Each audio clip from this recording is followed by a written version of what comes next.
Hello and welcome to another episode of the Student Loan Planner Podcast.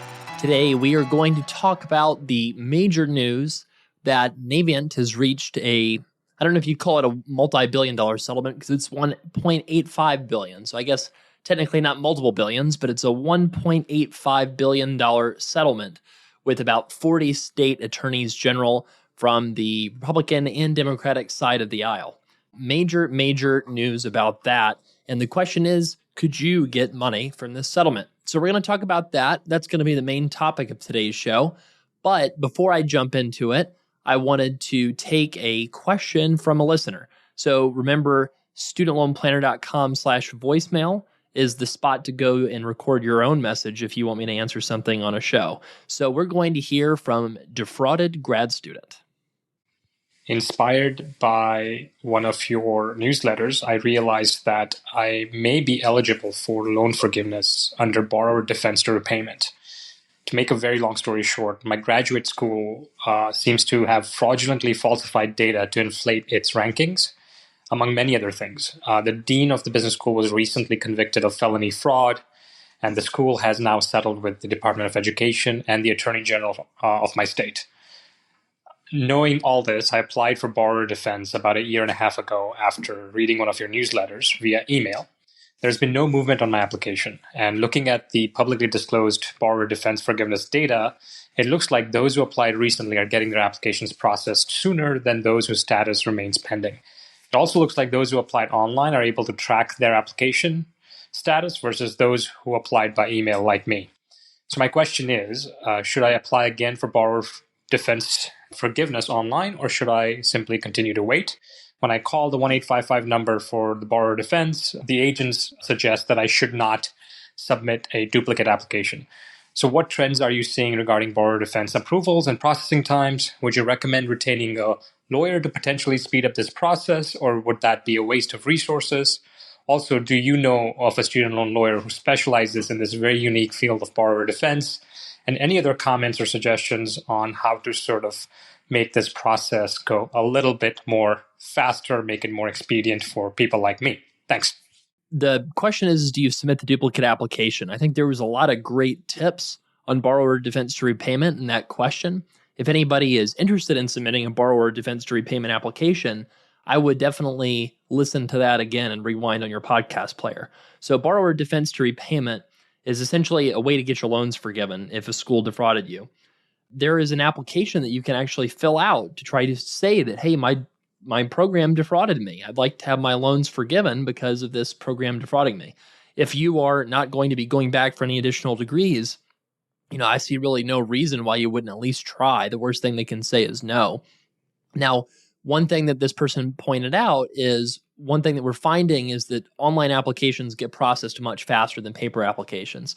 So with the labor shortage out there, with the transition of loan servicers out there, it makes a lot of sense that if at all possible, everything you do from a student loan perspective needs to be processed online unless there's a very good reason, such as the double consolidation loophole for Parent Plus loans, to involve a paper application for some step of the process.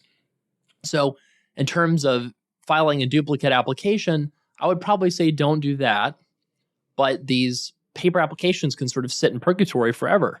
So I would probably say if you have a problem where you are not getting a response to your application and you are no longer at a point where you feel like making a phone call could help anything, that's when I would involve your constituent services office from your representative or congressperson or senator.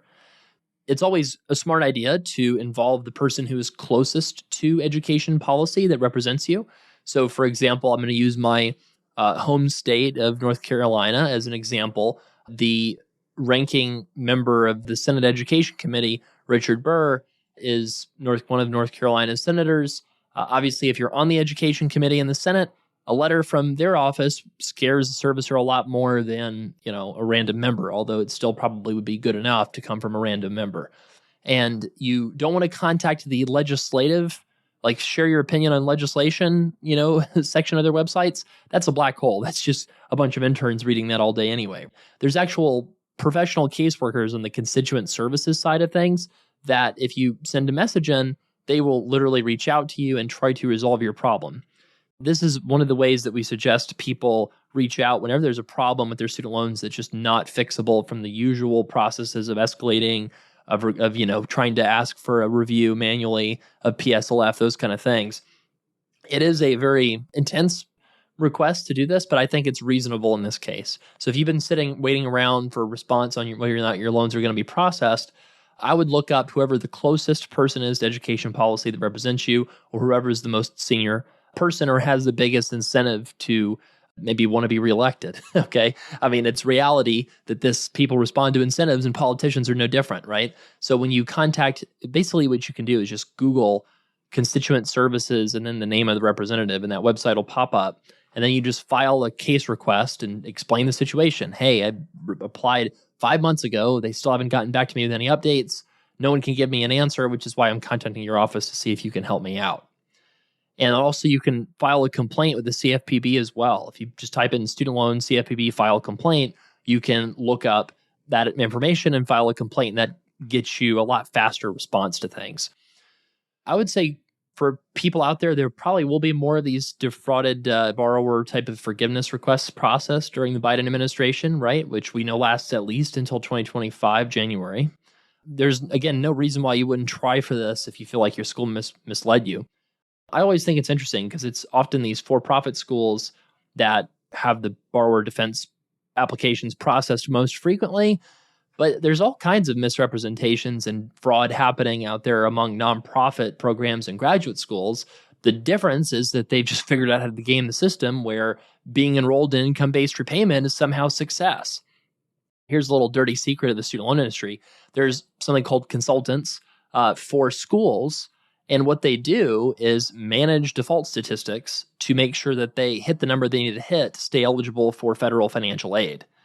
It's just big business, basically, where you go to a program that's kind of on the edge or could have problems, and you massage the statistics. You reach out to students in the right way to get them onto income-based programs, and it's just sort of all a big racket to just maximize getting access to federal student loans, which is sort of like the illicit drug, if you will, that's fueling the crisis. So we talked about PSLF waiver update last week, and there's a lot of good stuff happening there. We had really a ton of loan forgiveness processed recently, and that's a good thing. I'll say that it's kind of shocking to see stuff that we're seeing from clients. I mean, in some cases, stuff that we could not have ever anticipated is working out in our client's favor. I'll give you one example that we had recently with a Parent Plus borrower. She had her loans forgiven completely, and we were all looking at it and asking, how? Basically, she did a consolidation, of a previous consolidation, and they cumulatively counted the credit on the consolidation. So because she included one loan that was an FFEL loan from a long time ago, that bumped up the credit of the new consolidation loan, and then she consolidated the new consolidation loan. That credit all carried forward and had everything forgiven. So literally something that this doubled consolidation resulted in this person getting complete forgiveness when she wasn't anticipating it at all. And the reason she received it in the first place, they said Parent Plus loans didn't qualify, but then they changed the ruling and said, well, if at least one loan was included for your debt in the consolidation, then it'll count. And this person had one of those small loans from her own undergrad or grad program that was mixed in with the rest, and then it qualified her. So what a bizarre situation, right? I mean, this again is going to result in tons of inequality in the student loan system because people that get access to help, like our help, are going to get a lot of forgiveness, and people that don't ever read any of our blog posts or listen into our podcast episodes are not going to get any relief. I mean, or they're maybe going to get relief, but it's only if you sort of reached out and look for it instead of having it just be given to you. If you think about, I guess, the federal system, though, this is pretty similar to the way the tax system works. So there's all these wonderful loopholes out there, and there's loopholes where if you set up a corporation in a certain way, that you can get up to $10 million basically when you sell a corporation that you don't have to pay taxes on. I've never heard of this loophole before until somebody pointed it out to me. And it's like, oh, wow, that's kind of like student loans where, there's all these loopholes out there. No one goes and tells you them. And then if you find someone who's an expert in the field that knows what they're doing, they make you aware of things that you just never thought about before. It's kind of messed up because a lot of people don't get it. And the people that do probably maybe don't need it as much as other people. But, we're not here to fix the entire world because there's just too many problems to fix. My goal is just to get you unburdened from debt and growing wealth and thinking about how awesome your future is going to be. And then maybe you can pay it forward and help other people and tell your friends about the PSLF waiver and what you did to get forgiveness, right? You're one of the most informed people listening to this of any of your friend group about student loans, if you think about it. And so when you tell somebody, hey, listen to the Student Loan Planner podcast or check out the website, or hey, here's what I did with getting my loan forgiveness plan set up right, or here's the interest rate I got or the cash bonus I got from refinancing, that's all stuff that helps people a ton. So thank you for what you do to kind of spread the word about opportunities like the PSLF waiver and a new program or new, result, or I guess lawsuit settlement announcement of the Navient lawsuit settlement. So let's talk about that. Could you get massive amounts of cancellation or a massive check in the mail from Navient for wrongdoing that they did not admit to, is what the lawsuit rules or lawsuit description says. What happened is basically people were steered into forbearance by customer service representatives on the phone who had the incentive to have those phone calls be short and not super long. And when you have an incentive like that, a lot of times they're managed according to something called average handle time, AHT. Really fun fact, I spent maybe 2-3 months or so, one of my first jobs rotating through a call center at a financial institution. It was really fascinating to see the incentives in call centers.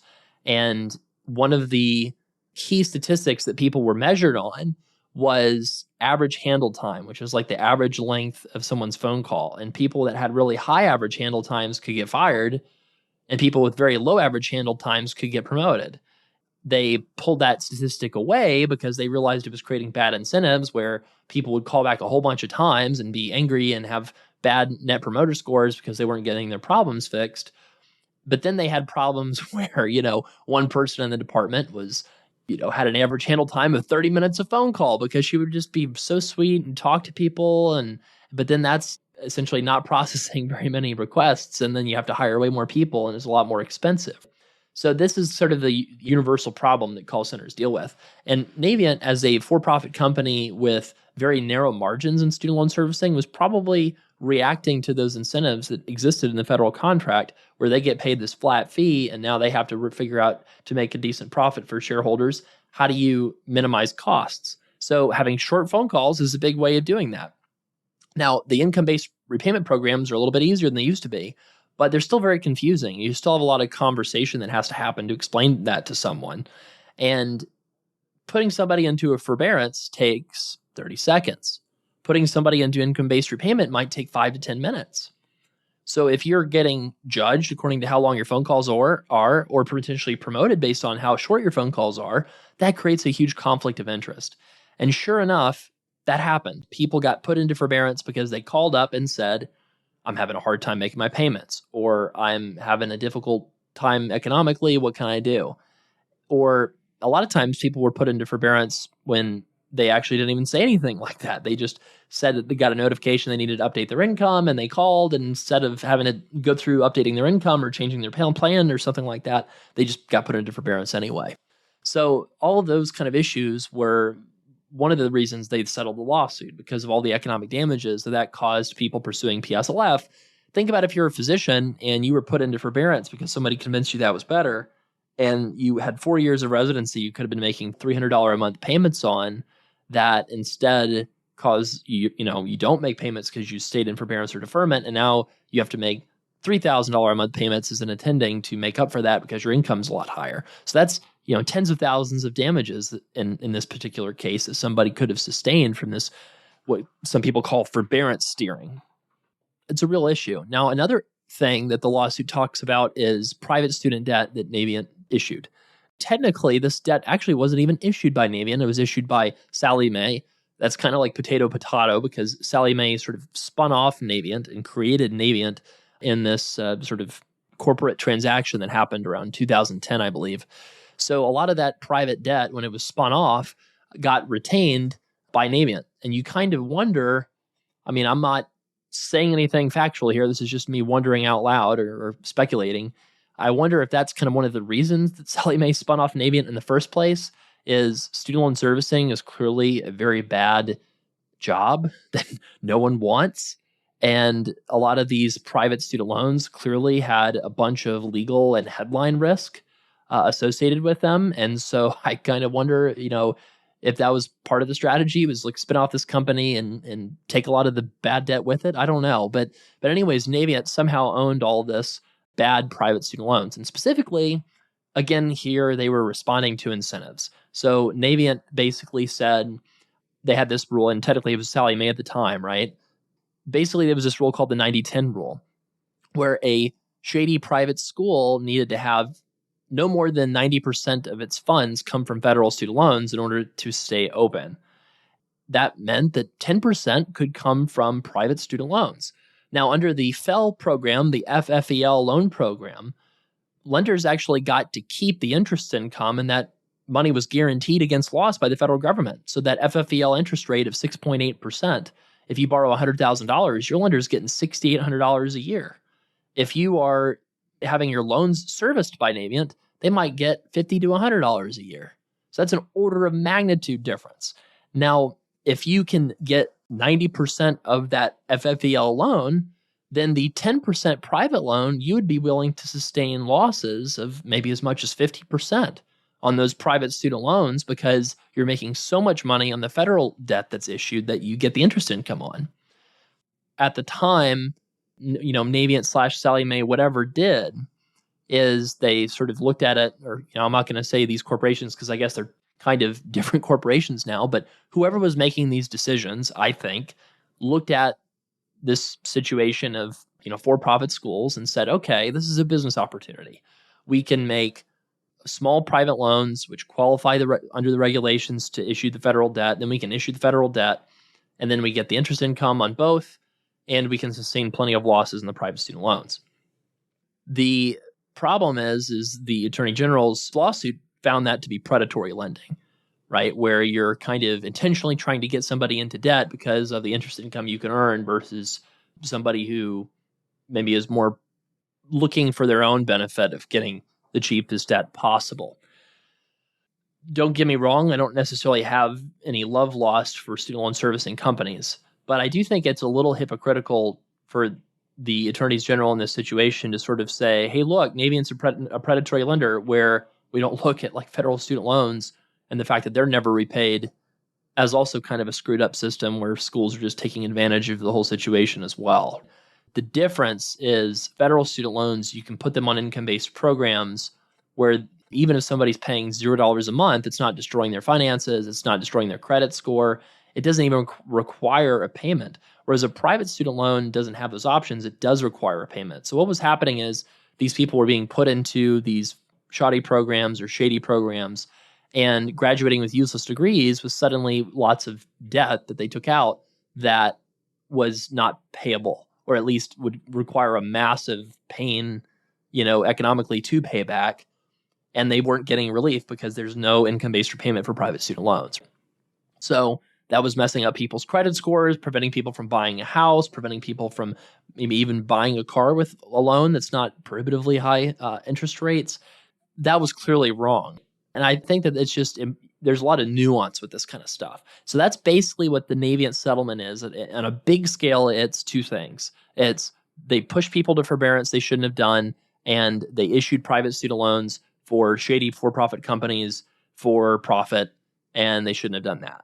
So those are the two big parts of the Navient settlement. So what relief did borrowers get? Borrowers, if you were steered into forbearance, then you're getting about $260. Can't make this up, folks. $260. The checks are going to go out by the summer of 2022. To get a check, you go into studentaid.gov and you just make sure that your address is updated correctly to what it is currently. So studentaid.gov, log in, double check your profile for your address, and also do the same at your servicer's website and just make sure that your address is accurate. And 350,000 people, that's only about 5% of Navient's total customers. But it's, obviously a much higher percent of people whose loans were around in the 2010 sort of range, right? So it's like a dependent probability, right? So if your loans have been around for 10 years, then you have a higher chance than 5% of qualifying. But if you were steered into forbearance at Navient, go verify your address, and you will probably get a check for $260 approximately sometime later this year. Now, that's kind of laughable because it's really not much money at all. It's sort of like, I think, I don't know, didn't Facebook get sued once and there was some class action and we were entitled to $15 if you go to this address and request a check or something like that? I mean, it's sort of like, $260 is nice, I guess, but big whoop, right? Like that's not coming close to accounting for the damage of being put into a forbearance, but it is what it is. Now, people that have private student loans with Navient are going to get slightly more of a benefit, but 95% of people are not going to get any benefit from this because the settlement only addresses people whose loans were in default before 2010. Private student loans that are still basically in default, that's not going to apply to the vast majority of people listening to this. So, for example, if your loans were in default in 2021 from a program from a for-profit school and your debt was issued by Sallie Mae before 2010, then there's a good chance that you're going to get notified that that debt's going to be canceled. And that's great, but somebody reached out to us recently and was like, hey, my debt is... I was in default on it and I got out of default and I just refinanced my loans. Did I just screw myself out of getting my loans canceled? And we said no, because this settlement is really only addressing people whose loans were currently in default that had them taken out before 2010 for these for-profit programs. So perversely, if this person had stayed in default the entire time and never paid anything, then this person would have had the loans canceled. If they had actively destroyed their credit and never made a payment, then that would have been, with the benefit of hindsight, the responsible thing to do. This kind of stuff is, again, I would argue it's not that big of a deal. $1.8 billion sounds like a lot, but it's only the subprime debt, which means that this debt, having been around for a long time and probably receiving very few payments on it, this debt was probably trading at pennies on the dollar. So it's 1.7 billion, I think, is the actual number of the private debt that's going to be canceled. But this 1.7 billion might have been trading at 200 million or 250 million or something like that. So in other words, it's not high quality debt. It's low quality debt, which was not already trading at par value. What is interesting about this to me is it shows the kind of legal remedies that politicians like to get for student loan borrowers. Is it something? Sure. Is it better than nothing? Absolutely. Is it really that meaningful? No, not to many people. Some people it'll help, but $260 as a penalty for forbearance steering doesn't really help anybody. Cancellation of private student debt for defaulted borrowers that went to shady for-profit schools, that's certainly helpful. But again, it's not going to help that many people. It's going to help people in specific situations. It sounds awesome. I'll tell you this. What's interesting is we're getting a lot of traffic on our site of a lot of people that are trying to figure out if they qualify for this. Because you hear an Navient settlement, you think, oh my gosh, they screwed me over so much. How can I go get benefit from that? The bad news is I have to tell you is this. The most you're going to get is canceled private student loans, but you're not going to get that if the loans weren't already in default. And you're not going to get that if you had loans since 2010. Like if the loans, because the settlement requires loans to have been basically before 2010, just really not getting that much of a benefit there. So it's kind of like hoping that something's amazing and then finding out that it's not, which is really how a lot of stuff with student loans happens. Now, let's talk about the damage done to borrowers from the Navient settlement. So you might say, wait a second, what is he saying there? How are borrowers damaged by suing Navient? That doesn't make any sense. I read, this is really fascinating. So Navient's a public company. You can read their disclosures and their public reports and things like that. So student loan servicing represents about 6% of their income. We have, as a business, decided to do things and not do things because of how much they represent as a percent of our total income. Certainly, there's been situations where we have a product line that represents, 5% of our income, that if it becomes too annoying from a regulatory perspective or a legal risk perspective or just how much time it takes out of my day, we'll close that down and not be sad about losing out on that 5% of our revenue. because it doesn't make sense for us to worry about it. So think about if you're a dentist and there's a procedure that represents 5% of your revenue.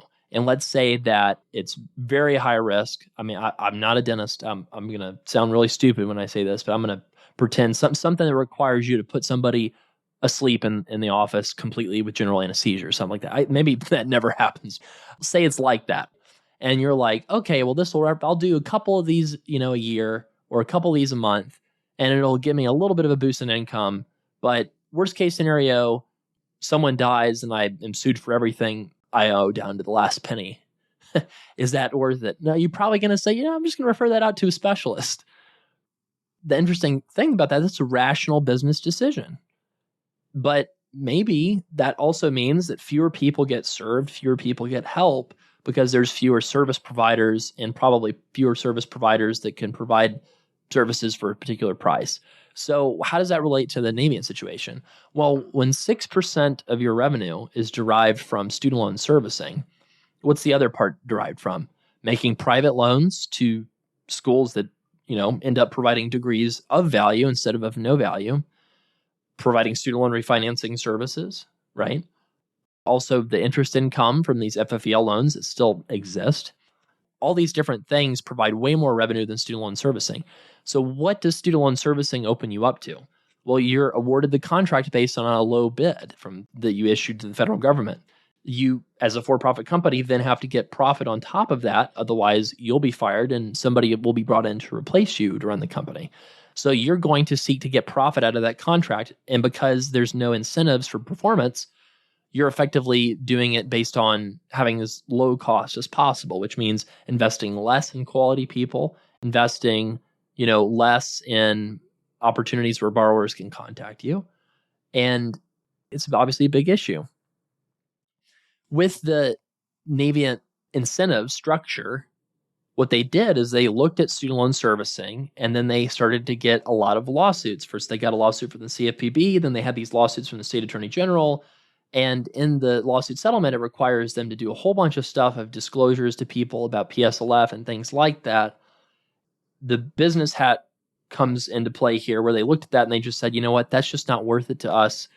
Here you go. We're not going to do this anymore. And what's interesting is the leader of the current Office of Federal Student Aid is a very sharp person, ally of Senator Warren, certainly has no love lost for Navient. In fact, I think he might have been involved in some of the legal actions against them when he was heading the CFPB, I think. But he had to beg Navient to stick around until the end of 2022 and extending their contract when they told him they were not interested. And that's kind of really interesting, because this is a company that, the Warren wing of the party despises. You obviously see those attacks on Twitter on them. They're sort of the punching bag of a really screwed up student loan system that got created over time. They deserve blame. They're a company that certainly could have done way better for borrowers. But again, people reacting to incentives. And so when such a small percent of your income is coming from student loan servicing and there's so much legal risk to it, the logical conclusion is get out of it. And so that's what they did. They closed up shop. They're no longer doing student loan servicing, and they said, here you go. And the new company that's taking over student loan servicing from Navient is Aidvantage, which is a subsidiary of a group called Maximus. Now, Maximus has been the ones that have focused on helping with defaulted student loan borrowers. What's interesting is people who've had their loans transferred from Navient to Aidvantage so far have said that their website is way worse than Navient. They said that the experience they've had interacting with them so far is much, much worse than Navient. They wish that they could have Navient back in their life. That's how bad it was. Now, I'm not making that up. That's literally people that have told me that. So when you think about how this Navient lawsuit could have hurt borrowers, you got $260 a borrower, which really doesn't help that much, right, for people that were forbearance steered. The $1.7 billion of canceled private student loans helps some people that certainly need it. So that's a real result. That's a real positive thing. But the consequence of this settlement and these lawsuits against Navient is that they are getting out of the market And now you have a new servicer that's stepped up under the amount that Congress is willing to pay for federal student loan servicing. That seems like initial indications are that they're going to be even worse. That's a problem that's going to cause a lot of angst for student loan borrowers. And I hope I'm wrong. I hope that this goes much better than anticipated, right? But it just shows the dangers of sort of using student loan servicers as the public enemy number one when it comes to student loan crisis, when it's way more complicated than that. We know that schools share a lot of the blame. The difference is schools have among the highest numbers of lobbyists, actually, of any industry in Washington, which is really stunning when you think about pharmaceutical companies and defense contractors. Universities are some of the highest recruiters of lobbyists that exist because they're making so much money on a deeply flawed, deeply messed up student loan system. I don't know. So that's some thoughts about the Navient settlement. I think that hopefully you maybe get a couple $100. I guess I should say hopefully you don't, because that means you were forbearance steered and had a lot more damages than any money they're going to give you. So I guess hopefully you don't benefit from this lawsuit settlement. And then hopefully also you don't benefit from the canceled private student debt, because hopefully you weren't in default and had your credit wrecked from this predatory lending that happened with these for-profit schools that these companies were lending money to. Those are a few things that have been happening lately on the landscape. I will say I'm a little shocked interest rates are still low as they are. I would expect those to continue to increase. The Federal Reserve is talking about tightening monetary policy aggressively in 2022 because of inflation. And just a quick economic thing, basically when inflation runs hot, the monetary authorities, the people that print money for the government, basically, they decide to get a little bit more strict with things. So they make it a little bit harder for people to get access to cheap money, and then that tends to tamp down inflation. So that's something that they're looking at doing. But the problem is when they do that, they raise interest rates. So they're probably going to raise interest rates, a couple to a few times in 2022, and that could have some negative impacts on how good refinancing rates might be. So one place to check is studentloanplanner.com/refi. You're going to see a lot of different companies on there that, we offer bonuses up to $1,000 or even more, depending on the amount you're refinancing. I would highly suggest checking your rates now, because often they come out strong in January and then they back off the demand a little bit in terms of the companies and how low they want to go on interest rates. So those are some things to think about. Getting a student loan plan is also something to think about during this time of the PSLF waiver, where we have a lot of natural experiments that we put out there on consolidations and such to see how the PSLF waiver is going to be applied in practice, because there's still a lot of question marks in terms of how confident can you be sitting on a lot of credit towards loan forgiveness to consolidate a bunch of direct loans. Does it actually work? So far, we've seen that, yes, it does. But those are the kind of things that we monitor to try to double check our own advice when we're giving it to make sure that it's really good advice.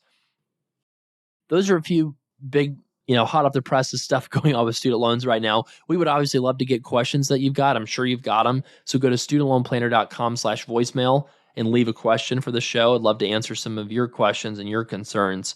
And I hope your 2022 is off to a good start. I hope that you are taking control of your financial situation, taking advantage of the pause on student loan payments that exists for maybe a few months more. We'll see. But, obviously student loans at some point get turned on again. And that's why we wanted so many people to start investment accounts now, so that we could get those habits built into people's budgets, so that when student loans do start again, you're already on that mindset, on that train, so to speak, of building wealth and doing all the right things automatically every month, instead of having to make active decisions about things like when to invest and in what. So for those of you that bought the investment course, hopefully you're enjoying that. You can go to studentloanplannercourse.com too if you need to access any of those materials. Thank you everybody for listening. I'm Travis with Student Loan Planner. Have a wonderful week.